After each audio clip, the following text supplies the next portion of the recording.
Assalamu alaikum, урматтуу бир туугандар, урматтуу тоок багуучулар, кандайсыздар? Ден соолуктарыңыздар жакшыбы? Бүгүн буюрса 2 март, жаздын 2 күнү. Боул инкубаторду ишке киргизели деп атабыз. Былтыр акыркы жолу иштеткен боюнча ушул жерде турат.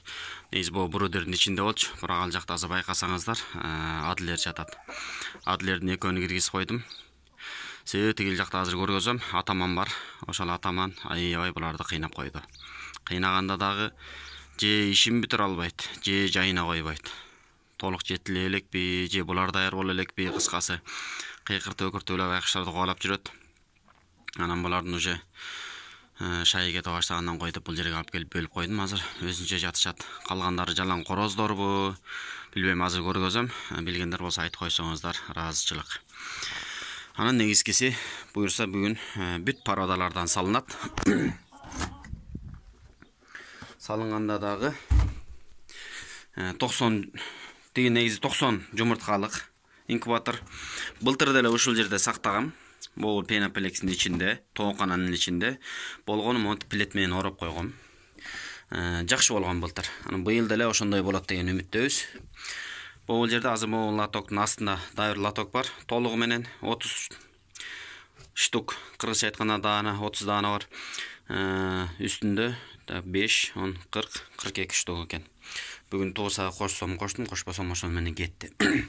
Анан калгандардын бардыгы мраморный коктуку бар, держиский гиганттык бар, анан серебристый коктуку бар. Үчөө. Бирок эң эле көбү бул кичирээк жумурткалар. Булар серебристый коктуку. Ушулар жакшы туйт экен, көп туйт экен. Ошондуктан ушунуку аябай көп болду. Анан эң эле азы мраморный коктуку. Алар негедир жакшы туй алган жок. Бир 2-3 күн болуп калды. Мындай стабильно күнүнө бир өзү 4төө бар. Экөөсү тууп баштады да. Анан эми туутка кирип атабы билбейм. Вот. Анан эми негизи инкубаторго деле 90 батып кетерине мен ишенбей турам. Себеби кырагыла мана. Айырмасынан бул жерден эле билинип турат. Бул неменики болсо, мрамор серебристый коктуку болсо, бул браманыкы. Экөөнүн айырмасын карагыла. Чоң. Булардыкы аябай чоң болот экен. Мына. Карагыла. Экөөнүн айырмасын. Демек 90 жумурткалык эмес, мисалы мындан 5 катар тизиле турган болсо, тегинден 6 катар тизилет да. Ошондо бир 80дин тегерек эле батып калабы деп да коркуп турам. Эми колдон келишинче көбүрөөк батырганга аракет кылабыз. Эң негизгиси светлая браманыкын көбүрөөк салам. Себеби заказ бар. Анан калгандарын канча батса, ошончон салганга аракет кылам. Анан негизгиси кыскача айтып өтөйүн. Булар держиский гиганттар. Булардын тууту орточо тууп атышат азырынча. Аябай бир 3,5-4 деп койсо болот да. Булар 2 деген баа алышат. Эгер баа кое турган болсок, себеби негедир жакшы туубай жатат. Андан кийин эле тооктордун эле асылы бул серебристый коктор экен. Аябай жакты. Жакшы тоок экен. 4-4төн ар бир парадан мындан 4. Мындан 4, тигинден 4 калган. Бардыгы тең башты бир убакытта жумурткага киришкен. Ошондон бери эсептей турган болсок, булар күнүнө жок дегенде 3төн, кээде чындан үйсө 4төн тууп ийишет кээдечи. Ошол стабильно, дайыма туйт. Булар бул кээде бирди тууса туйт, кээде ашып барса 2-ни туйт болду. Анан тигилер кээде 3 болуп калат, көңүлдөнсө, алар деле 2ден. Анан эң негизгиси тигилер кыскасы 3кө, булар 2ге татып десек болот. Анан булар 5 десек болот. Аз тууду экен, тойлоп экен. Тигини айткандай көрдүңөрбү? Эртең менен туйт, түштө туйт, кечке жуктага келсең дагы тууп койгон болот. Анан бул жакта моундай чүмшүктөр бар. Бул атаман. Атаман деп ат коюп койгом.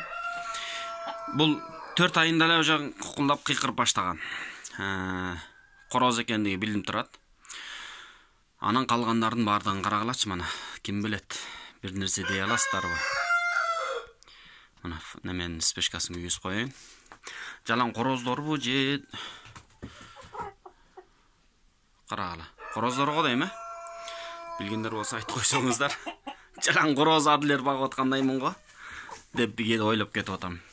Себеби бул 4 айында эле, даже 3 айында эле билинип калган. Точно короз экендиги. Анан калгандары билинбей атат. Фокус ал. Фокус.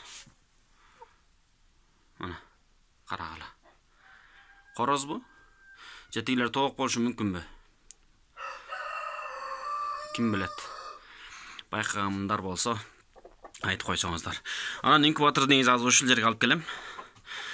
Бул оозун тосом буюрса, тосконда көргөзөм. Себеби булар пенопласт, пеноплекс дегенди тим эле аябай жакшы көрүшөт экен негедир. Былтыр ошентип инкубаторумда жеп салып тур талай жерин. Именно ушулар жеген да. Кичинекей балапан кезинде таштап койсом, жеп салыптыр. Буюрса аман эсен чыгырса, бул бурудердин ичине салам. Азыр бурудер бул жакта буудай өндүрүүчү ишкана болуп кызмат кылып атат. Буудай өндүргөн тууралуу дагы бир нерсе айтып берейин дедим эле, бирок ушундай бир жалкоолук каптап атат. Араңдан бүгүн дагы мына убакыт деле бар, кээде моюн жар бербейт. Азыр буудай өндүрүп аткан кезим. Буудай үчүн 15 градустан өйдө стабильно болуш керек экен. Ошондо гана өнөт экен. Алып барбаган жерим калган жок. Банянын ичине алып кирдим, ваннага алып кирдим. Үйгө чейин алып кирдим, иши кылып. Алып барбаган жерим калган жок. Стабильный бул жерге дайыма бир жылуулук болбосо, буудай өнбөйт экен. Анан өндүрүп берип атам. Буга да жалкоолугум кармап 4-5 күндөн бери үзүлүп калып атат. Бул жерде бир 3-4 патнас турчу дайыма. Ошолордун ар бирин күнүнө бирден берип атчу элем. Жалкоолугум кармап азыр бере албай жатам. Буюрса, балапандар чыкса ушул жерге орношот. Так, мынакей инкубатордун өзү, чаң баскан инкубаторум. Мунун аты Матрица Vegas, билбегендер үчүн да бир сер айтып коеюн. Автомат, 12 вольт менен иштей турган функциясы бар. Бүт бардыгы. Муну жаккан жери мага ушул болду. 5-6 күнгө чейин эч нерсесин карабайсың. Суусун гана алмаштырып коесуң, болду. Түгөнүп калганда. Калган бүт бардык жумушту өзү жасайт. Анан дагы эң чоң плюсу 12 вольт менен жакшы аккумулятор боло турган болсо, бир 4-5 күнгө чейин, 4-5 суткага чейин тынбай иштей берет. Зарядка албай эле, ортодон тыныгуу албай эле, кыскасы ушундай бир жакшы инкубатор экен. Мага жакты. Чыгуу немеси дагы проценти аябай жакшы экен. Былтыр 2 жолу, жок, 3 жолу иштеттим окшойт. Үчөөндө тең ачуусу аябай жакшы болгон. Акыркы жолкусунда адилерди ачкам. Ичиндегилер мына бүт бардыгы бар. Жыйналган боюнча турат. Азыр жууп тазалап иштеткенге аракет кылабыз буюрса. Анан негизгиси мына ошо адилерлердин өздөрү эле кайра чукуп жеп салган. Бир жол жерге прогулка кылып түшүрүп койгула деп түшүртүп койсом, муну жеп салыштыр. Бирок ичине чейин тешип ийген эмес, мына нормально эле турат. Мунун эми могу пена менен азыр атабыз. Бардыгын түздөп, олардын бардыгын сулуулап, анан жанакы жерге алып киребиз буюрса. Мында бардык функциясы бар. Мисалы, охлаждение деген бар го, муздата турганы, жетиги акыркы күндөргө чукулдаганда муздата турган функциялары да бар. Акырын басып коесуң. Повороту 4 саатта, 5 саатта кылсаң болот, 2 саатта бир кылсаң болот экен. Шыгылып мага жакты. Эми баягы көп инкубаторду карап отура бербейин, башка жумуштарым да бар эле дегендер үчүн автомат алсаңыздар деп кеңеш кылат элем. Анан болбосо колго жазалгандар деле бар. Колго деле жазып атышат, ушинтип автомат кылып, алардыкын деле билбейм, бирок жакшы эле болсо керек эми. Ошол. Так, бул жалаңкыштардан сакташ үчүн мондай нерсе жасадым. Азыр оозун тосуп койдум. Ичине кирип муну кайра дагы жеп салбасын деп азыр пенадан бир аз берип туруп түздемиш болуп койдум эми. Азыр иштетип койдум. Бир сер ысып, жылып, өзүнө келе берсин деп. Бир эле баночка коем. Экинчи баклажкасын итак эле тапкан жокмун, каякта калганын билбейм. Бир жолу подвалга кирип иштеттим эле, ошондон кийин ошол жакта калып калган окшойт. Азыр настройкалардын баарын тууралап койдум. Настройкасынын эч кандай кыйынчылыгы жок. Бу жака кирсеңиздер, бул жагында бүт барды жазылуу. Азыр бул ысыганча биз барып чумурткаларды салып даярдап келели. Так, мынакей 10-15 күн боло элек алды. 10 күндөн бир аз ашып калды. Акыр жагы бүгүндө калдым, ошолорду салып атам. Бул эң свежийлер, андан кийинки болуп эсептелип калат да. Анан кээ бирлер жууп тазалап коюшат экен неге жумуртканы. Мен жууп тазалагандан деле алысмын, эми кандай болот билбейм. Кайсынысы насип болсо ошонусу чыгат, анан чыкпаганы калат да. Жууп тазалабай эле акырындан сала беребиз. Анан негизгиси буларга ушундай боол уштуу жагы ылдыйда карайт, жоон чоң баш жагы өйдөн карайт дагы, ичке тумшугу ылдыйда карайт. Ошондой кылып туруп анан акырындан тизип кете беребиз буюрса. Бишкекте самандын баасы 350-300 сом болуп атат элестеткиле. Чөптү айтпай эле коеюн. Анан беде канча деп жөн эле бир интерес карма сурап көрсөм 470 сом дейт, айланайын. Мына ушундай тооктордун астына салып коеюн десип. Анан айла жок, бирөөнү алып келдим. Анан негизгиси бул тоокта карагыла, бул да бир кошумча жаңылык десем болот. Бир айга чукул көчөдө жүрдү. Улам ар кимдин үйүнө кирет. Ар кимдин ар кайсын ыргыт койгонун жеп, бомж мындайча айтканда. Бирөөнүн үйүнөн учуп чыкканбы, качып чыкканбы, же чындап эле ыргыт ийишкенби, кыскасы негизи брама экен өзү. Бирок кордук көп көрүп калды. Мен бир айдай байкап жүрдүм ар бир өткөн сайын. Улам бирөөнүн коросунан чыгат, кайра бирөөнүкүнө кирет. Кадимки эле ит, элестеткиле иттердей эле болуп калган. Анан кармап кошуналарды кыдырып, тияка бардым, бияка бардым, эч кимиси жок, меники эмес дейт. Анан айла жок, үйгө алып келип ушинтип коюп койдум. Ээн эркин жүрөт, жемин берип коюп атам, мен бул эмнени жеп кыйратмак эле. Бир аз жакшы болуп калды, тыгып калды. Келгенде байкуш аябай жүдөп кыйналган болчу. Анан алчылар болсо, Бишкекке жакын жердегилер болсо алып кетем. Ушул возрасттагылар бар менде десе, жөн эле берем. Хадия. Тагдырдын баласы бул. Тагдырдын кызы. Ушундай. Буларга кошуп кой алган жокмун, кошуп койсом, бул короздор бул бала экенин билбей байкуш кээ бирлер секерет. Төбөлө өлтүрүп койбосун деп.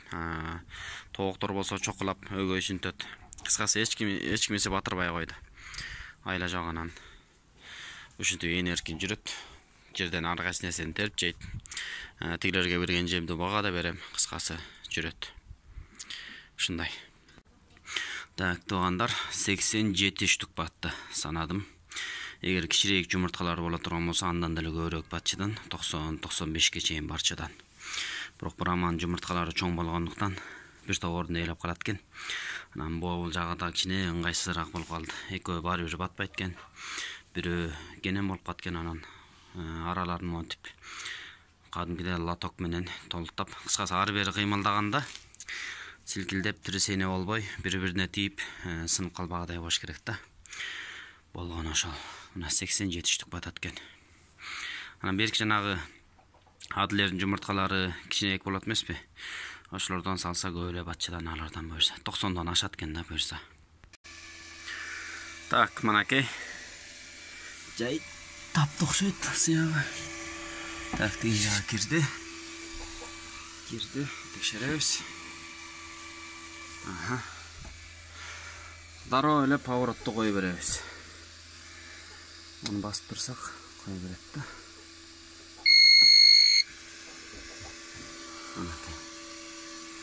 Болду. 1 саат 59 минутадан кийин аараң тарат. 2 сааттык настройкасы, автонаст. Заводская настройкасы ошондой экен. Мен деле аны өзгөрткөн жокмун.